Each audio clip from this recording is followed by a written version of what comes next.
The microphone gave a brief screech of feedback before my father adjusted it and smiled at the room. Crystal glasses chimed softly against silverware. The air conditioning hummed above the chandeliers. My mother reached for his hand as if this were a moment of shared triumph. 30 years, my father said. 30 years of building something meaningful. A family. A business. A legacy. There was applause. Predictable. Warm. Then he looked at me. And not every investment performs the way you expect. Light laughter scattered across the tables. Some children experiment. Drift. Try to build things without understanding what built them. My mother leaned toward the microphone. But we love her. Even if she's still figuring out how the real world works. A cousin coughed to cover a laugh. Someone shifted in their chair. A fork touched porcelain too sharply. My father extended the microphone toward me. Why don't you say something? Maybe explain your latest venture. The room was watching. Business partners. Family friends.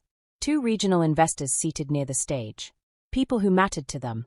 I stood. Took the microphone. Felt the slight vibration in my palm. I'm proud of 30 years, I said evenly. That's Ray. I handed it back. Polite applause. Confusion masked as courtesy. I sat down. Folded my hands in my lap. They didn't realize something had already changed. Being underestimated is a quiet education. When people assume you lack capacity, they stop monitoring you. When they label you inexperienced, they stop asking detailed questions. When they call you dependent, they stop noticing independence forming. I was never the loud one in the family. I was described as reasonable, practical, helpful. Words that sound complimentary but often mean manageable. Have you ever been introduced as the one who is still figuring things out, even when you already have?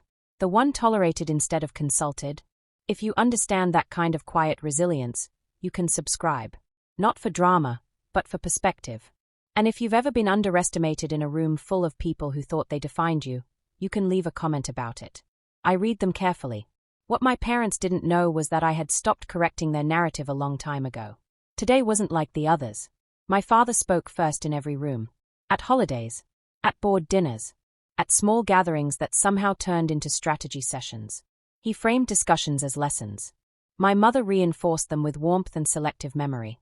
He controlled external messaging. She controlled internal loyalty. The business had started as a mid-sized distribution firm and expanded into event logistics and property management. It was stable, respectable, regionally known. Not extraordinary, but structured. Authority flowed in a straight line, my father to senior managers to everyone else. My mother handled philanthropic visibility. Their marriage functioned as a unified brand. My role was operational support. Reliable with numbers. Reliable with vendors. Reliable with documentation. Not visionary. Not strategic. Not central. 2 memories explain the pattern. At 19, I suggested we renegotiate a supplier contract after noticing pricing inconsistencies. My father smiled and said, "Leave negotiations to people who understand leverage." 6 months later, the supplier defaulted. He blamed market volatility. At 23, I built a digital tracking system for event inventory because our loss margins were increasing. My mother thanked me privately. Publicly, my father described it as a software upgrade our consultant recommended. Credit was directional. Responsibility was shared downward. Over time, I stopped volunteering visibility.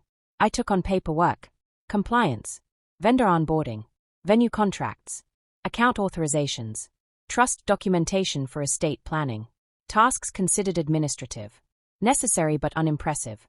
They assumed compliance was permanent. Logistics reveal more than speeches do.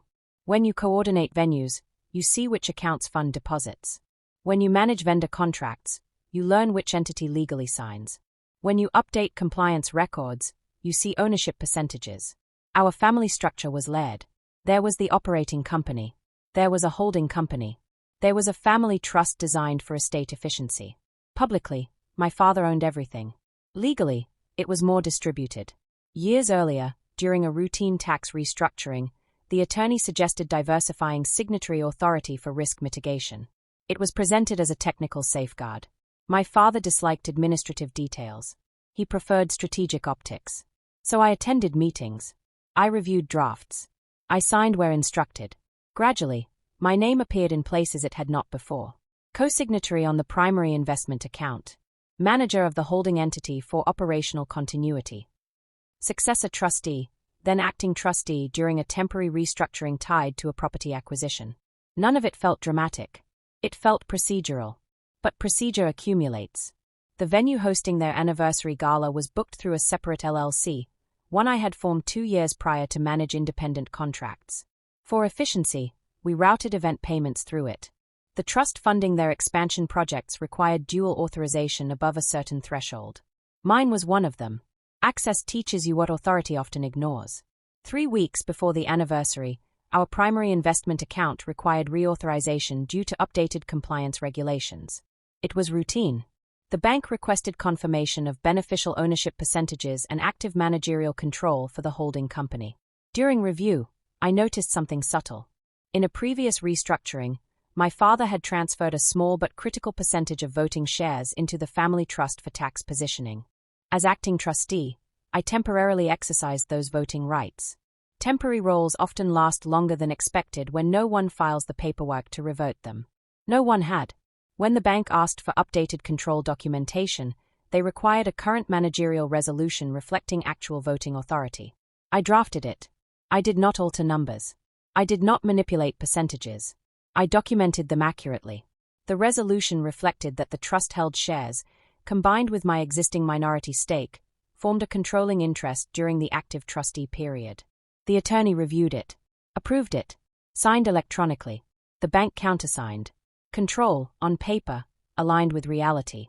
A week later, I received confirmation that all major disbursements above a specified amount required my authorization as controlling manager of the holding entity. My father skimmed the summary email. He responded, "Looks fine." He was preparing a speech about legacy. By the time we gathered that evening, the structure had already changed. After dessert was served, my father returned to the microphone. He spoke about stewardship, about experience, about how leadership requires steady hands and historical memory. He described risk as something young people romanticize.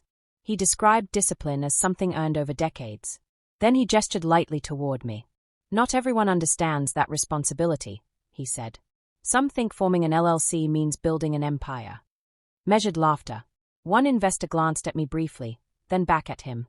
My mother added, "We hope she'll eventually appreciate what stability really means." The word eventually lingered.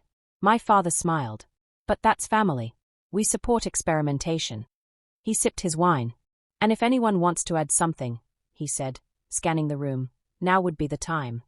He asked if anyone wanted to add something. I stood again, but I did not take the microphone immediately. "I'll keep this brief," I said.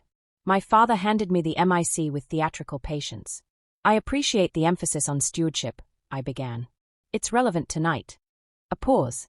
As of last week, following the bank's compliance review, the holding company's controlling interest reflects the current trust allocation. Since I am the acting trustee and registered managing authority, all major financial authorizations now route through my office. Silence settled unevenly. I continued, steady. "The venue contract for tonight's event is under my company. The investment account referenced earlier requires my co-approval for movement above threshold. And the trust governing expansion capital remains under my management until formal reassignment." No one interrupted. "This isn't a speech," I said. "It's a clarification." I placed the microphone back into the stand. The dessert forks had stopped moving. One glass hovered midi before lowering slowly to the table. The first reaction was confusion disguised as composure. An investor checked his phone. My aunt leaned toward my mother and whispered something too softly to hear. My father maintained his posture, but his expression recalculated. "Temporary technicalities," he said lightly. "Administrative transitions." I nodded once. Documented transitions. The distinction was small. It was sufficient. One of the regional partners asked, carefully, "Does that affect pending approvals?" "It centralizes them," I replied. My mother's smile tightened. "Of course everything remains within the family." "It does," I said. That was the point. Authority had not disappeared. It had shifted. The room adjusted accordingly. Conversations resumed in lower tones. Investors recalibrated eye contact. My father spoke more cautiously, choosing words with deliberate neutrality. Status rarely collapses dramatically. It redistributes. He found me near the exit as guests began collecting coats. "Walk with me," he said. Outside, the The night air was cooler. Traffic hummed distantly. "You could have handled that privately," he said. "I did," I replied. "The documentation was circulated last week." He exhaled slowly. "You know perception matters." "Yes." A pause. "This doesn't need to become adversarial," he said. The word adversarial felt misplaced. "It isn't," I said. "It's procedural." He studied me as if assessing unfamiliar architecture. "The trustee role was always transitional." "Then we can schedule formal reassignment," I said evenly, "with updated governance reflecting current allocations." Dependency was not emotional. It was structural. At 11:48 p.m., I sent one email. Subject line, Governance Confirmation and Authorization Routing. It summarized the updated control structure. Attached the signed resolution. Copied the bank, legal counsel, and senior managers. By morning, vendor portals reflected revised authorization pathways.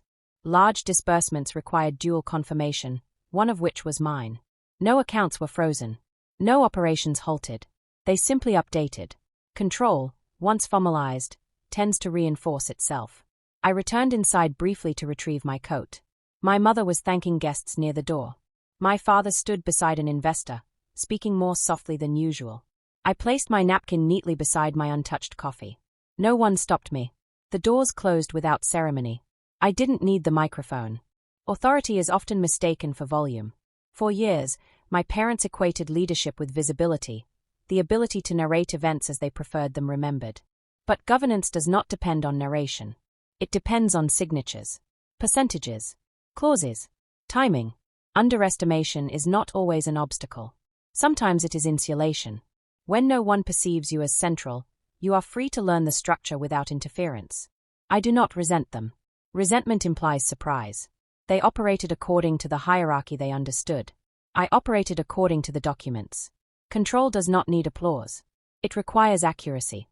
And once the record updates, the room eventually does too. Control doesn't announce itself. It simply updates the record.